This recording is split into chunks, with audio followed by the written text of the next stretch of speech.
the jungles of Aura Fire with Yves and as well as Paquito. Yeah, so very, very interesting to see. This is the official composition here coming in from both teams. So for those of you guys at home, don't forget to support your teams. Hashtag Echo or hashtag Aura Fire here in the live comments because we want to see who you guys like better here in terms of composition as well, perhaps, and maybe a little insight into this as well. But honestly, looking at both compositions, I have to agree with you. I like Echo better, but we're gonna just jump straight into the land of Dawn for game number 1, match number 1. Echo going against Aura Fire. And now it seems like both teams are already rotating towards that mid area, putting a lot of pressure here as Echo is actually going to have to defend this one from the ever aggressive Godiva going against into the enemy jungle. And this is so characteristic of his playstyle, right? Godiva loves to go for the aggressive in the early game. But look at this.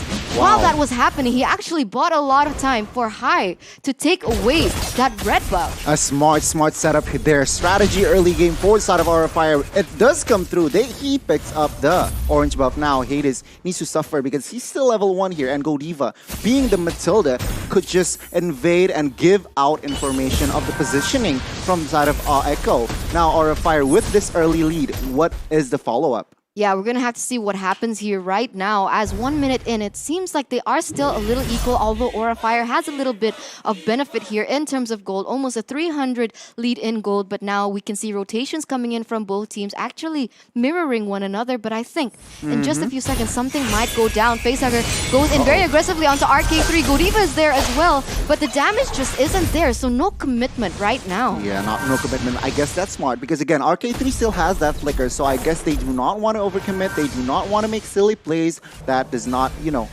really have a solid found. But take a look at the bot side here as Kurtzizi is basically 1 HP.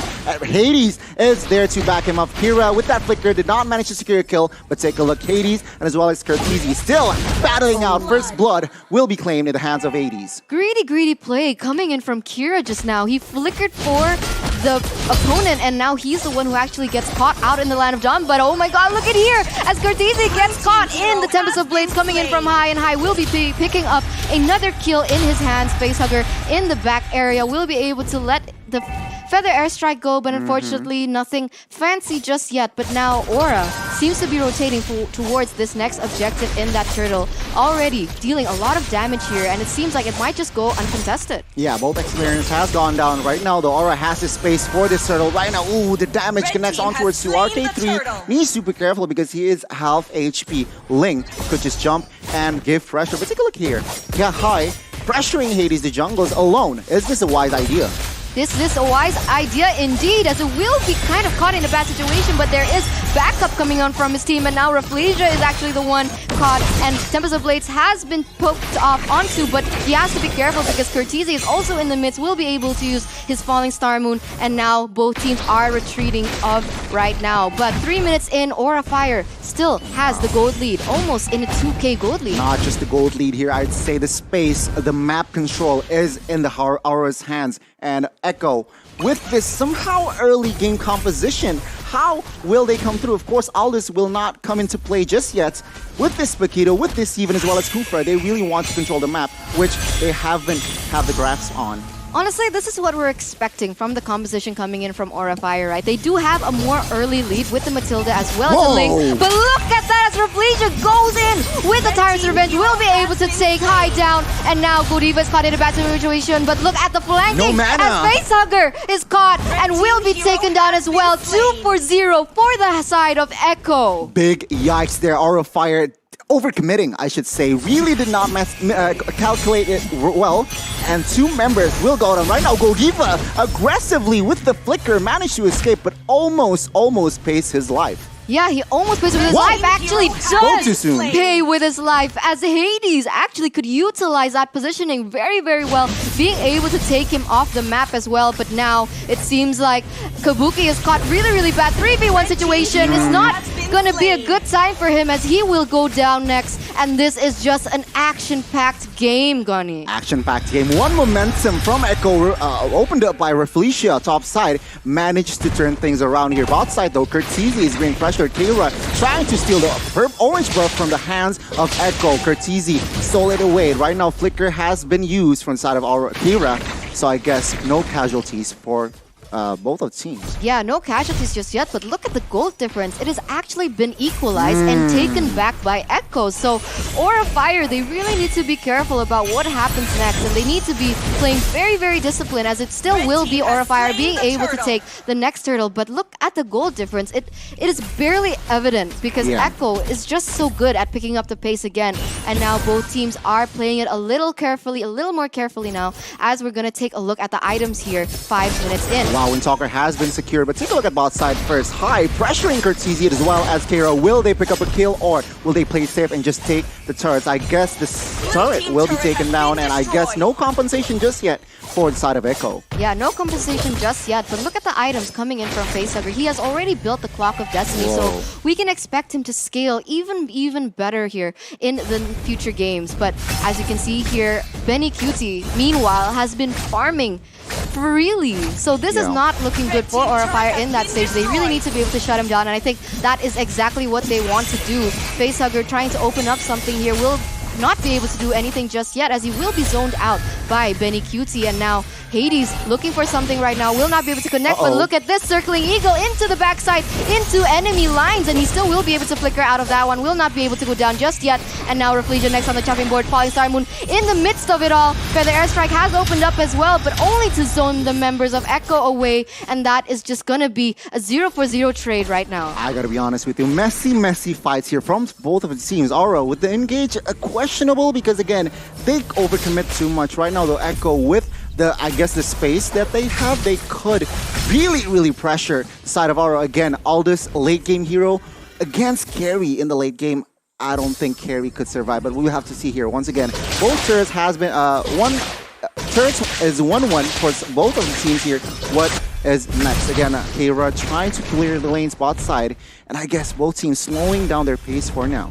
Yeah, it seems like they are slowing down the pace, as Kira will be pressuring and putting a lot of pressure onto Benny Cutie. But look at that! Benny Cutie gets bursted down, and that is another pick-off coming in from Aura Fire, and that is exactly what you need to do against an Aldous, right? You don't want him to stack, you don't want him to scale into the late game, because in the late game, he can one-shot Ling, High, no problem. But with that in mind, it is actually Echo being able to take the next objective, and now it is Echo trying to nullify what is going on from the aggression coming in from Aura Fire. Yes, 2-for-1 trade there. Turret kill, and as well as Turtle has been traded. But take a look at mid-side here. Reflecia opening, trying to find a war, but does not connect just yet.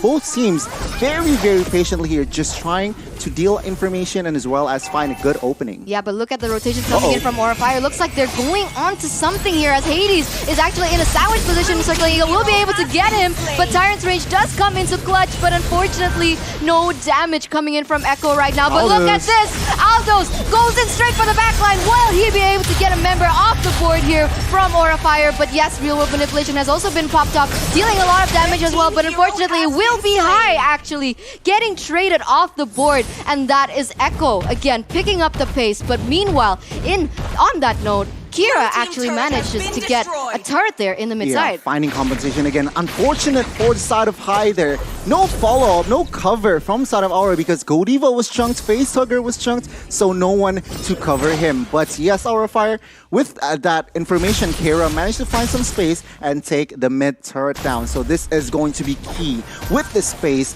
they have 3 turrets instead compared to 1 turret. Well, let's just take a look at the replay here again. Yeah, let's just take a look at the instant replay. And as you can see, Benny Cutie goes straight in towards the backline. And honestly, I think that caught them really off guard there. And the damage as well as the utility coming in from Eve gave them so much potential there in terms of slow, in terms of disability. And it was a bit too much, and it was really well played from the side of Echo, honestly. Smart play from Benny Cutie indeed with the re-engage. But again, both teams here with 10 men in the Land of Dawn. What is next? Because 5 seconds, Lord will spawn. And for now, it is the split push strategy has executed by the side of Aurora here. Ling pushing the top side. Yeah, but he has to be very, very careful going against that Paquito, but we're going to have to see how that fares. The airstrike has been opened up to zone the members away as well as that Aldous away, but he has to be careful. Refleja actually gets a Tyrant's Rage onto Godiva, but unfortunately, no backup here from RK3 as well, as the conceal has been placed. Maybe trying to pick up Kira, but I don't know if this is actually the right person you want to waste all your resources on. But we're going to have to see how that pans out as BennyQt goes in hot and heavy. Will actually disengage from that one. And now Echo going back and retreating from what seemed to be looking for an initiation there. Yeah, I think a wise move there from the side of BennyQt. Did not commit just yet because, again, information, they have all the ults. So I guess they do not want to find, you know, a messy team fight. They do not want to gamble, but right now, Aurora seems to poke the Lord around, trying again to bait the positioning of the side of Echo. Yeah, it's going to be very, very interesting to see what happens in the next few seconds, as right now, right, 10 minutes in, Aura actually has the higher gold here, almost 2k gold. As we take a look at the player's gold, that's not good. That's not good. Aldous is actually on the top there with BennyQt in as the pilot, and that is going to be very, very, very difficult to handle there towards the later stages of the game. And honestly, Aura Fire really needs to pick up their pace a little bit more. Try to end it as fast as they can, but of course in a more disciplined manner. Yeah, plus he has secured this Athena shield. Again, nullifying the damage from Matilda and as well as Farso. So this is going to be key for side of Aura to figure out to take down this BennyQt. Yeah, very, very, very imperative there. Going into the items as well, as now both teams seem to be rotating towards this Lord. It will be an unenhanced Lord, maybe an enhanced Lord in a few minutes, but meanwhile, Aura Pai here actually has the benefit in terms of his mobility and will be able to take another objective for themselves in that top lane, maybe making it a little bit more difficult for BennyQt to actually stack up on the minions, right? That's true. And again, 4 turrets compared to 1 here. Echo does not have the space, but again, BennyQt leading the pack. This might come through here. BennyQt right now is targeted. 2v1 Ling opening up his Tempest of Blades, but BennyQt will not escape because, of course, Hai is ready and he will claim the life of BennyQt. But take a look at here. Hero taking a lot of damage, being the sandbag he is. Refleja and as well as Curtizi running away. Carry deals a lot of damage. Refleja will not escape this one as Aura Fire still strong with 5 members, 2 members down. Oh, take a look at the re-engage. Yeah, take a look at the re-engage indeed, as the wheels of their airstrike opened up for their team. And look at the damage. Curtizi gets chunked really, really low. The damage and the backup coming in from Kabuki is insane as well. We'll be able to actually take Godiva off the board. So that is actually a 3-4-1 trade still in favor for Aura Fire. And this gives them enough space and enough momentum to actually take a inhibitor turret there in the mid side. I was quite surprised there with the re-engage, but of course Godiva needs to pay his life. But then again, he is a roamer. But for now, again, Aura Fire might commit to a Lord because, again, knowing the positioning here that Echo has, the space just isn't there. Yeah, it isn't there. I think this will definitely be an uncontested enhanced Lord for the side of Aura Fire. And this is exactly what they need to play into. They need to play towards their composition, because in the later stages of the game, Echo is going to go crazy, right? The spikes in the late game are going to be insane with Curtizi as well as BennyQt.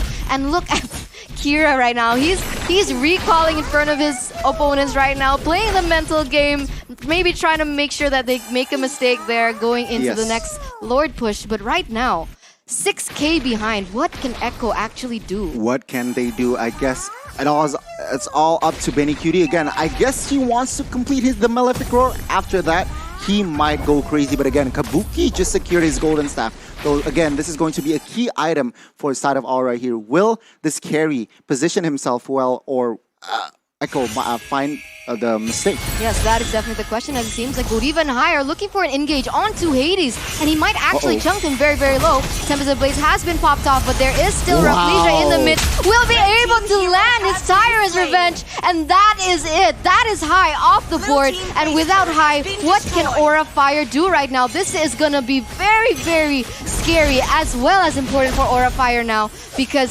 now they can't push. They can push indeed, but a slight of compensation because, of course, bottom inhibitor has been taken down. So Aura Fire still might have initiative. They want this mid turret. Feather Strike has been popped. Hoofra trying to find a victim here. Does not connect just yet. Forces to flicker away, but take a look at the damage here. First side of Echo. Facehugger running for his life. Godiva escapes barely, and right now Aura Fire is still standing strong. Aura Fire is still standing strong, and that is insane for them. They are a jungler down, but the damage that they can output and so much damage that they can take as well is just insane as they are sustaining towards the later stages of the game, and Kabuki is also scaling very, very well. Scaling very well indeed, and again, take a look at the items here. Of course, Benny QD already securing that Malefic Roar. Perhaps Immortal will come very soon.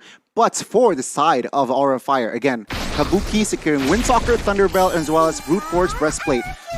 To add to that, Golden Staff, this is going to be nasty, nasty damage from their side. This is going to be nasty indeed, as it will be Kira looking for an opening and will actually be able to connect onto Hades. Hades gets chucked down with the Feather Airstrike from the backside, and that is just Aura Fire dominating and looking for more attempts at plays just to escape, actually. But now it is Godiva having to flicker out of that situation. There is real world manipulation, being able to zone the members of Aura Fire away, and that is the benefit of having a Yve on your team. They can give so much high ground, so much utility, being able to zone them away. But is it enough? That is the question, because Facehugger does open by the airstrike, but will be able to get zoned away by Benny QT. But Benny QT gets super, super low as well, and he will actually be taken down instead. Wow, messy team fighter as Aura Fire looks for more. He takes down a Ravisha here. Double kill secured for the side of Ling. Ling, Tempest of Blade popped, looking for a kill backside. And take a look at the base. It is exposed. Paquito trying to clear the wave, but is it enough? Because 3 members is just too much as Aura Fire